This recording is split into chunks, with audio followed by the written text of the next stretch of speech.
Welcome to the Painting Lines Podcast, your one-stop shop for all things tennis. Join Erik and Aidan in their discussion for updates on news and pop culture, and from hot takes to betting, they've got you covered. Ready? Play.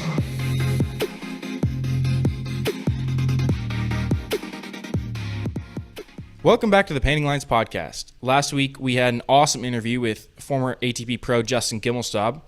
And this week, as we're building up to Wimbledon, we're going to do an episode where we just kind of answer some listener questions that we got. If you guys want to have your questions answered in a future episode, make sure to reach out to us on Instagram, or you can email us at paintinglinespodcast@gmail.com, and we'll give our take on what you ask. Yeah, let's get into it. Sounds good. So the other week we put up a poll. It was a Casper Ruud quote where he commented about the Grand Slam final, the French Open that he was in, and the quality of players. So Aidan, can you read us the quote so we can hear it? The quote was, "The three players I played in Grand Slam finals were Rafa going for 22, Alcaraz on fire in New York, and Djokovic playing for 23. I can sit and make excuses, but let's see what the future brings. Maybe I can have more, quote, playable players." Mm-hmm. So what we did here was we put the poll, one option being weak mentality, the second option being, hey, he's got a point. So because we wanted to know what you guys thought. And we have 58% said that, yeah, he has a point, and 42% saying weak mentality. But then there was one listener who was not very happy with the way we formatted it. Aidan, maybe get into a little more about that, and then we'll address this question in this episode. Yeah. So this guy reached out to us in the DMs, and he was a little bit upset. I think he felt that the way we formatted the question in terms of it being weak mentality was not really fair to Ruud. And so the question was essentially, he asked us why we thought he had a weak mentality. Okay, I'll take this one first. So I think weak mentality maybe wasn't the right phrase to use, but maybe not confident enough. I feel like as a professional tennis player, you shouldn't really be making excuses about how good your opponents are that you're playing. I mean, these are Grand Slam finals. They're not just going to be run of the mill players. These are going to be top players. And if you're going to be a top player yourself, you have to be able to beat them and beat them without making excuses as to why you lost. So to go back to the original question, I don't think Casper Ruud has a weak mentality. I think he's a professional tennis player. He handles himself very well. I guess we could have said something like excuse, maybe. How else would you have phrased it, Aidan? I think that probably would have been maybe a little bit better of a way to phrase it. Just, oh, he's making an excuse. Because I think weak mentality is maybe a little bit of an overgeneralization. Yeah, because he's not. He definitely does not have a weak mentality. Exactly. And also that person that made this comment or question sent us a post about Ruud breaking rackets and asked whether that kind of showed a weak mentality, because he has this whole big thing where he says he'll never break a racket because he thinks it's good to keep in those emotions, I think. And I feel like that's a good example of kind of him not having that weak of a mentality, because it shows that he doesn't let his emotions take control over him. But I do think there is a negative aspect of that. Well, yeah, I mean, that's the opposite of a weak mentality. That's a very strong mentality. You know, most people, the poll one, or the option that said, yes, he has a point, one, he definitely has a point. He's making a great statement as to, you know, it hasn't been easy. It's been very challenging. But I don't think he should have said that. I think he should have said, I didn't play my best tennis. I got beat. I'm going to come out there and give it all I have the next time I'm there. Because saying playable players, it basically says that you can't hang with these guys. Yeah. Or just say, like, even if this was my best tennis today, I'm going to continue to improve. And next time I play this guy, I'm going to do better against him. Yeah. I mean, that kind of goes back to what Justin Gimelstob said last week, when some players are just straight up better than you. And no matter how good you play, you can't beat them. But I think you always have to believe it. Like, you already beat yourself if you're going into the match thinking that this guy's better than you. Yeah, remember he said, like, unlike in other sports, if someone's 2% better than you in tennis, they're going to beat you 90% of the time. And so even though Ruud is only 1 or 2% worse than maybe Djokovic is at this point, he isn't going to beat him any of those times, especially if his mentality is, I'm a little bit worse than him. Yeah. Like, he's not a playable player. Yeah, exactly. Let's stay on Ruud's mentality, because maybe his strong mentality, his like stoic mindset is actually hurting him, because maybe he's so calm that he doesn't have the ability to kick it into another level. Like, haven't you noticed? I mean, I can think of players right off the bat, like McEnroe. Djokovic shows a lot of emotion. Rafa shows a lot of emotion. Federer, not so much, but you still see it a lot more than Ruud. Like, maybe Ruud needs to crank it up a bit. Maybe he needs to take down a little bit of the mental block that he has, where he's like so fixated on not showing emotion because he has such a strong mindset. Maybe he needs to tear it down a little bit. Yeah, and I think a good example of that is someone like Kyrgios, where they have the opposite mindset. He has the opposite mindset of Ruud in terms of he just lets everything out. Every single point he's yelling. But that fire kind of gives him a little bit of, I think, more of a danger when he's playing these big players, because they don't know if he's going to be on that day and hitting everything in. And the emotions, I think, give him that sort of intensity in the moment. Ruud, I think the bottling it up, even though it maybe doesn't make his play less passive, it makes the mental side of the game for the other player less difficult. Because if you have Kyrgios on the other side of the court, you're going to be a little worried about what he's going to do next. Ruud, I think even if he's a better player than you, you know exactly what he's going to do every single match. Yeah, and I think that's kind of why Runa got the upper hand on him the last time they played too, because he was just so eccentric out there, and I think it really got into Ruud's head.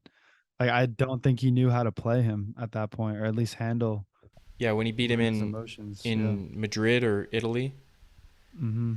Yeah. But I mean, obviously in the French, he Runa just didn't play as well as I think he could have. But yeah, I think there's an element there where Runa is a player where you may think that he's a little bit more dangerous for someone like Djokovic to play against, because he's explosive and he brings the intensity into the match. When Ruud is playing, both players are like playing against themselves in a way. Like, they're both trying not to miss their shots in a way, versus someone like Runa, he's going out there to beat his opponent. Right. It's like in Open, where Agassi got that coach and the coach told him, you don't have to hit every shot perfectly. You just have to hit it better than your opponent does. Love that. And I think Ruud, to an extent, is hitting all of his shots excellently, but he isn't playing necessarily to beat the opponent. Mm-hmm. Definitely. So to sum up here, we've established, yes, we probably shouldn't have said weak mentality, but hey, the people said he's got a point, so he's got a point there, right? Exactly. Popular vote. All right. We run a democracy here at the Painting Lines podcast. Exactly. Exactly. All right. Should we get into the next question? Yeah, sounds good. So this was actually, I think, a great question. Another person reached out and asked who we thought the fourth and fifth best player of the Big Three era would be. And I think it's a good question, really, because like the fifth place person. Mm-hmm. Because the person that asked the question brought up a few names.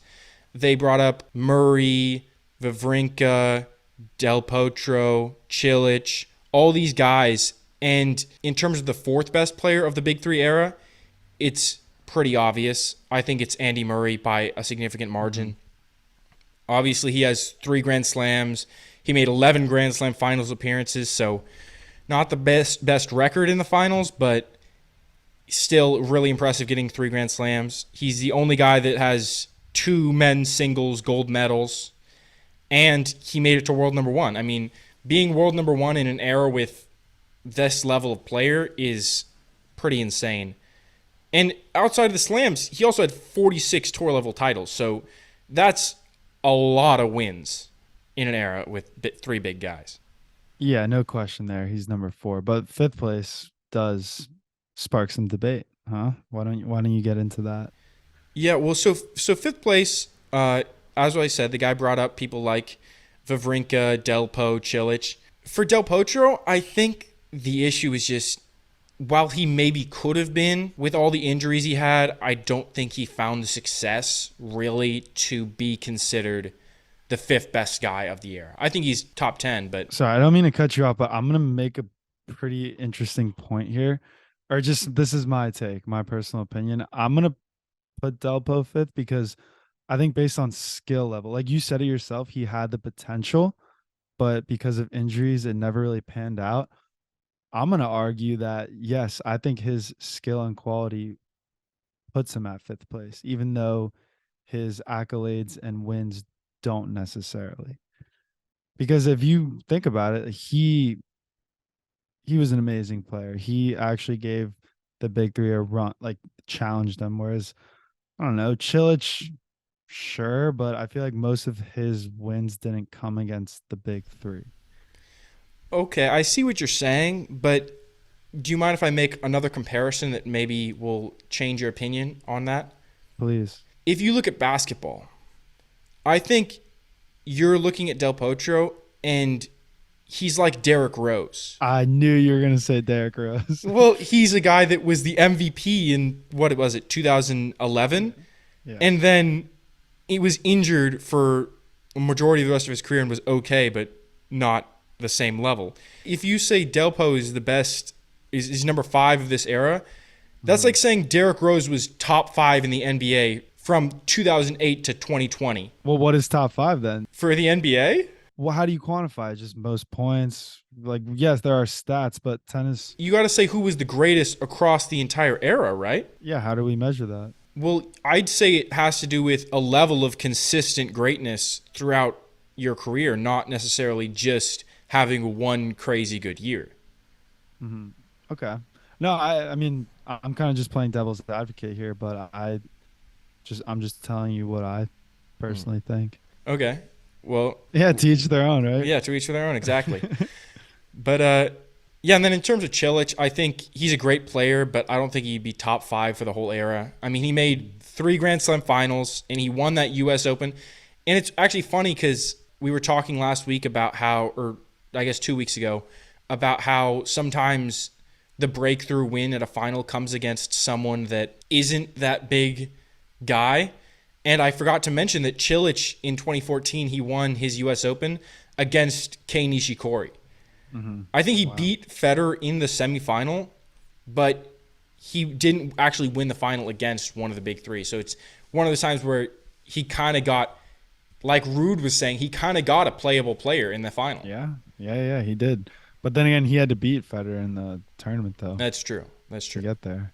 Yeah. Which I feel like at that point, once you do that, you're like, all right, sweet. I pretty much have this thing won by now.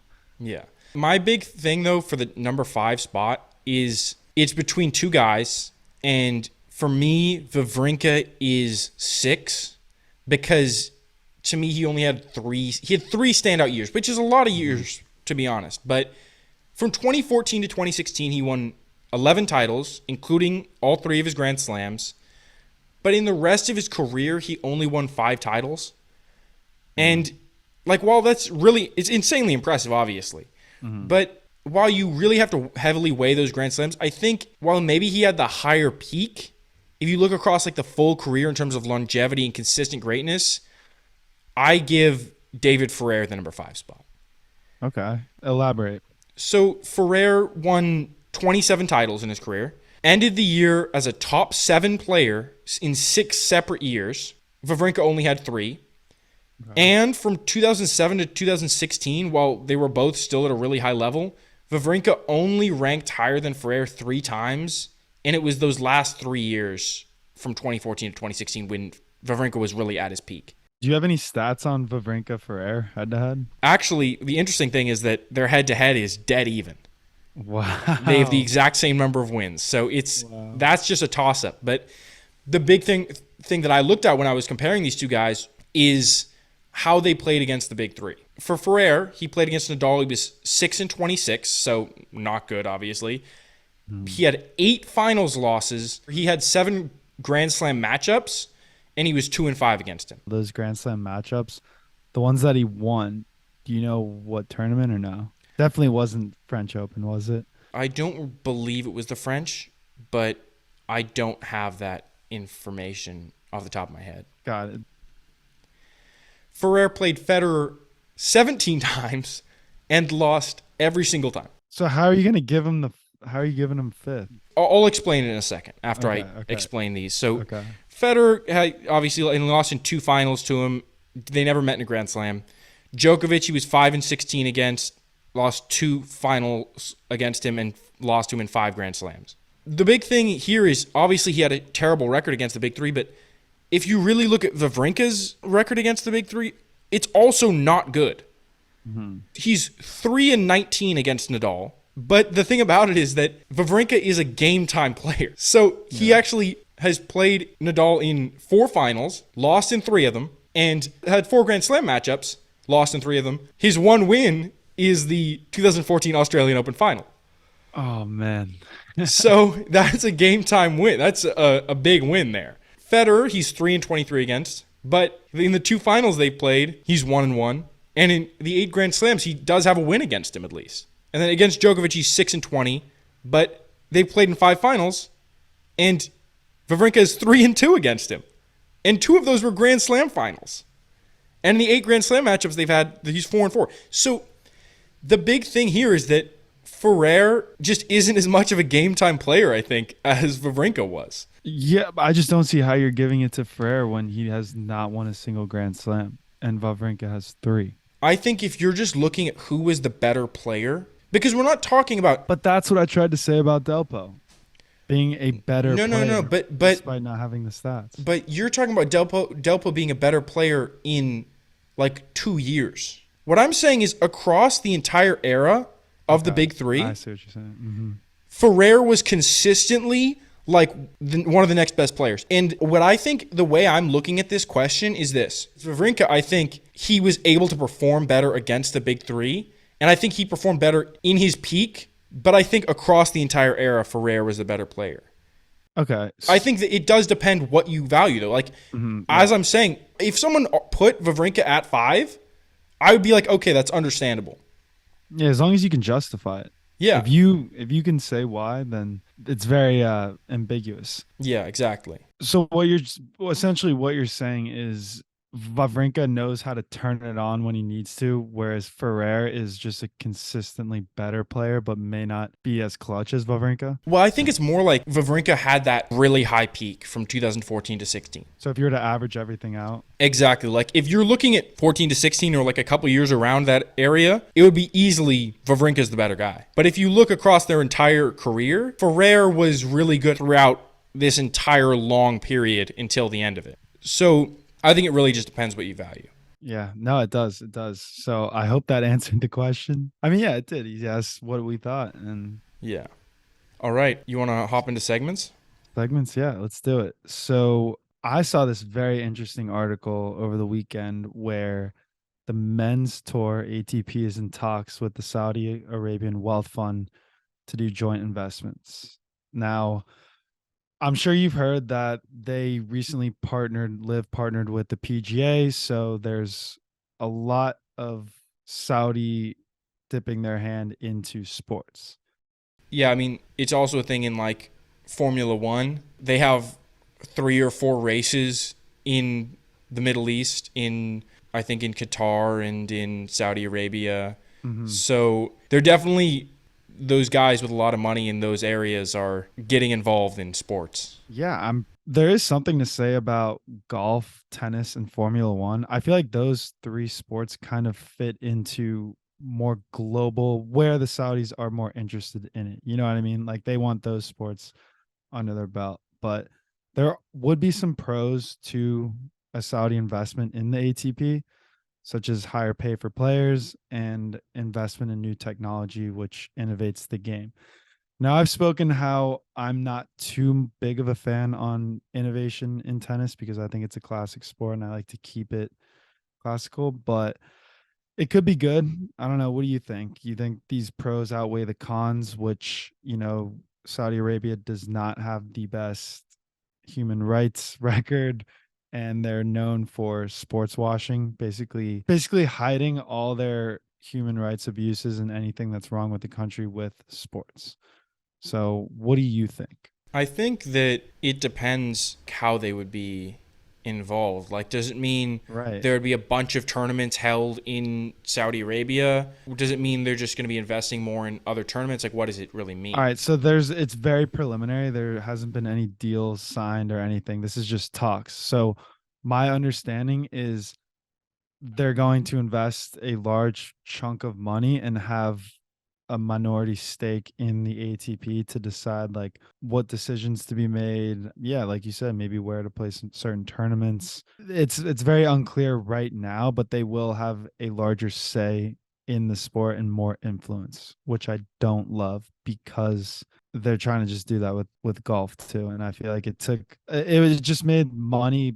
You know how they say more money, more problems. I think when you involve this much money into it, people get greedy, executives start doing things that aren't necessarily moral. I'm not a huge fan of Saudi Arabia trying to essentially buy ATP. Yeah, I think it depend. I think it really depends. Like how much they're going to be involved, what they want to do when they're involved in it. Yeah. It's a So very we'll dependent thing. keep track of this. We'll keep you guys posted. What is new with you? What do you have? What do you see in the news? The big thing I saw was just a kind of circus in the rankings of the ATP Tour. I mean, the big thing is that Alcaraz won at Queen's Club today and takes back the number one ranking. And it's really kind of been a topsy-turvy number one spot. And it's something that I think is just really isn't super common. I mean, I saw Tennis TV made a post about it. Mm-hmm. And it was about how back in 2022 after the US Open, Alcaraz took the number one ranking, and then Djokovic took it back after the Australian Open, and then Alcaraz won in Indian Wells and took it back again, and then lost a center in Miami and lost the number one ranking, and then won in Madrid and took their ranking back. And it's a situation where I feel like for a long time it's been this person has the ranking, and then once they get it, they keep it for a while. Yeah, it's like musical chairs right now. Exactly. Like, people are holding the number one ranking for a few weeks. Well, that just goes to show that it's kind of no one is the undisputed champ. It's disputed. It's so close right now. The race is so tight. Yeah. And to me, it's really a kind of odd but cool dynamic where Alcaraz is the young gun that hypothetically should be taking over of the sport, right? And just be holding that number one ranking. But the old dog Djokovic won't go away. He's like, okay, I mean, you can take it back for a couple weeks, but when I win Wimbledon, I'm going to have it again. Yeah, I love that. And it's really a situation where I think right now Djokovic is still the best player in the world. And the only reason he isn't keeping the ranking is because he isn't playing in the smaller tournaments. He's like only playing in the biggest tournaments because that's really what he cares about. Well, I wonder how motivated top players are for that number one ranking. Like, is it just something to say, hey, I was number one in the world? Or is it something that you are striving for week after week to hold that number one? Like, do you think they even care? I think it's a system where there's always moving goalposts. I think in pretty much anything you do in life, there's always going to be moving goalposts. You start doing something and you're working on it, you're working towards it, you find some success. Great. You found that success. Now all of a sudden you're like, there's more for me to do. There's another thing I want to go for now. And once you get that thing, there's always another thing after that. And unless you're Djokovic, where you really have all the accolades you could really want, at his point, it's really hard for him to probably stay motivated to grind as hard because he has everything he wants. Yeah. And he has all the accolades. But for most people like Alcaraz, okay, he's made it to the number one spot in the world. He's won a Grand Slam. Now what's he going for? He's like, okay, I've won a Grand Slam, but a lot of people have won one Grand Slam. How many people have won two Grand Slams? How many people have spent 50 weeks at number one? How many people have spent 100 weeks at number one? So I think in his mind, like, I think they do care about that ranking because it is an accomplishment. The more he can be at number one, the more tournaments he can win. All these things it changes how he's viewed in terms of the all-time comparisons. Yeah, very well said. And just referring back to Gimmelstab last week, tennis is the ultimate meritocracy. Yeah. Like, you have a ranking to yourself. Speaking of rankings, the other news thing I wanted to bring up was Bublik won Hall, I'm not sure how to pronounce it, and reaches a career high number 26 in the world, going up 22 spots. Wow. So Good going for into him. this tournament, he was barely top 50. Now he's almost top 25. Yeah, it was exciting watching him this tournament. He played lights out. 100%. I think grass really suits him pretty well, to be honest. Yeah, I guess so, huh? It's his second ATP title, but it's his first ATP 500. So this is the biggest tournament he's ever won. And I think it's, like I was saying before, he probably won that first ATP 250, and it's like, okay, I've won an ATP level tournament. That's sick. Now I want to win an ATP 500. Now I want to win an ATP 1000. Now I want to win a Grand Slam. The moving goalposts are always there. Yeah, no, this is crazy. I didn't know there was his second ATP title. Yeah, pretty cool. All right, let's get into bet of the week. Who are you taking? Speaking of Bublik, I am going for a kind of a prop bet this week. Ooh, So spicy. Bublik versus Ramos Vinolas. I'm betting over 2.5 sets, plus 115 at ATP Mallorca. Why do you think it's going over 2 sets? My reasoning is I think Bublik will get the win, but I think because of how long this run has been, like making it all the way to the final in Hall, I think he's going to be honestly just a little tired. I think he's going to have a little bit of exhaustion, and he's going to go into this tournament 2 days later and will have a little bit of difficulty against Ramos Vinolas, who's not a bad player. He's a top 75 player. So I think they're going to split the first 2, and then Bublik's going to take it in 3. Interesting. Yeah, I'll definitely have to check that one out. But What about you? yeah, this week I am taking my boy, the big Chilean, Nicolas Jarry, minus 230 over Ymer. Really not much to say on this bet. I think Jarry's playing lights out lately. Ymer's not having a great year. I would even go as far to say that this is not the bet of the week, but the lock of the week. And I'm Hopefully pretty it confident. hits. Yeah, minus 230. Sounds good. What about match of the week? Still on the Jari train. So I really like, the match I saw was when he took down the number 2 seed in Hell, Tsitsipas, 7-6, 7-5. Super tight match, even though it was only 2 sets. You saw the tiebreaker in the first. And another thing that I really liked about this match was just there are a few instances where they were both up at the net, just ricocheting volleys back and forth at each other, which was cool to see because you don't really see that in tennis anymore. It's kind of a lost art, like the quick hands. So it was just boom, boom, boom. It reminded me of a pickleball point actually up at the net. But it was, Jari actually got the upper hand in a lot of those. Let's see. Yeah, he's rolling right now. I'm really excited to see him go into Wimbledon. I don't know if you remember this, Aidan, but I told you a while ago by the end of the summer, Jari would be ranked inside the top 20, and he is currently 28 right now. So we'll see. Didn't I say like top 30? Yeah, but that's not that hard to say. Well, I mean, mine's at least already gotten correct. Maybe yours that's will be like, that's an easy. That's like saying, I think it's gonna rain in the next 3 weeks. Oh, you're saying it's easy to be in the top 30 in the world? I'm saying what? No, it's definitely not easy. But when you said it, it was pretty obvious he was trending towards 30. That's Okay. like he was probably. When was he? He was probably ranked what, like high 40s, 50s. Well, when was this? This was early clay court season, I think. Yeah, when was? I think this was when he won in. I'm not sure. Yeah. Anyway, let's call it a month ago. 2 Yeah. months ago. But also, I mean, speaking of your match of the week, if you go back to last week, this was my bet of the week, was that Jari was going to win. So if any of our listeners took that bet, it was paid off because he was definitely the underdog. Yeah, very lucrative. Exactly. All right. Well, who are you taking this week? I'm going with Bublik over Rublev in the Hall final. He won 6-3, 3-6, 6-3. And it was a cool matchup. And there were a lot of fun points, I think, in this match because Bublik isn't afraid to hit like kind of funky shots. There were a few times he hit a forehand hard slice deep. Yeah, I kept seeing that. Yeah, and you're like, that's a shot that nobody hits. But it was working for him. And it was kind of just funny to see, especially in the first set, Rublev would be just pounding forehands. And Bublik was just kind of running back and forth, just slicing the ball back. And then he would somehow win the point. And you're like, well, you know why, right? Because Rublev does not come to the net. I was watching these highlights, and it was so frustrating because, like you said, he would hit punishing forehands in the corner. Bublik would barely get him back, and Rublev would just be sitting there hanging out, still hitting deep. Like, he needs to come and finish points at the net. Well, I think he just has so much confidence in his forehand and how strong it is that He should play some doubles. maybe. It's so.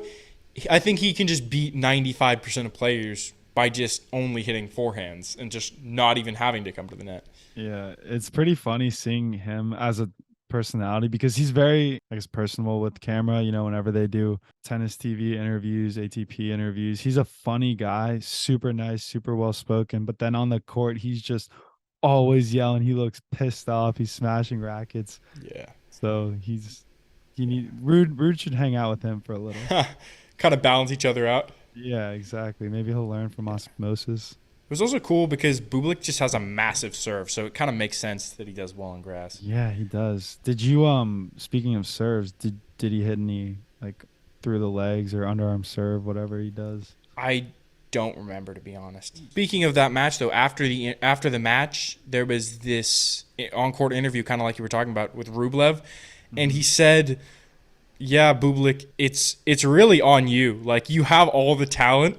And he's like, if you want to be really that top level player, I know you can be. So, like, it's on you, man. Yeah, he's kind of like a Kyrgios, right? Yeah. It was just kind of funny to see because it was almost like, in a nice way, it kind of seemed like Rublev was saying, dude, like, if you try hard, you can be one of the best in the world. Yeah. Yeah, I know. Because Bublik's fun to watch because it feels like he doesn't really care to be out there. You know, like he's just out there to have a good time. Exactly. But all right, well, that's a wrap. Thanks for tuning in. And if you have any questions, DM us, email us at Painting Lines Podcast. We want to hear your opinion. Let us know what you thought of the episode, and we'll catch you next week. All right, and that's the show. If you're not already subscribed, go ahead and hit that subscribe button. You can find us on Instagram, TikTok, YouTube at Painting Lines Podcast. Feel free to shoot us a DM or email us any questions or thoughts at paintinglinespodcast@gmail.com.